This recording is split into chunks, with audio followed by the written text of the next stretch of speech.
Survey number 25కి సంబంధించిన అంశంలో ఈరోజు ఎస్ఎల్పి 9245కి సంబంధించిన అంశాన్ని క్లియర్గా మీరు కనుక స్టడీ చేస్తే దాని కొరకు రేవంత్ రెడ్డి గారు పోరాడిన తీరు కానీ ఒక స్పెషల్ టీంను పెట్టి సుప్రీంకోర్టులో ఆ ఐఎంజీ సంస్థకు కాకుండా ప్రభుత్వానికి ఏ విధంగా హక్కు ఉందో చెప్పే ప్రయత్నం చేసిన తర్వాత ప్రభుత్వానికి బదలాయించడం జరిగింది.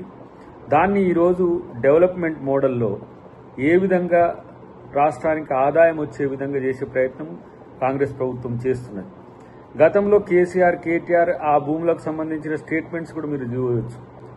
అది ఆ భూములు తెలంగాణ పరపతికి నిదర్శనం అని చెప్పి ఆ రోజు వాటిని కూడా ఏ విధంగా వేలం వేయాలని చూస్తే కూడా ప్రైవేటు వ్యక్తులకు బదలాయించాలని చూసినా ఆ రోజు మేమే దానికి వ్యతిరేకంగా పోరాడినాం.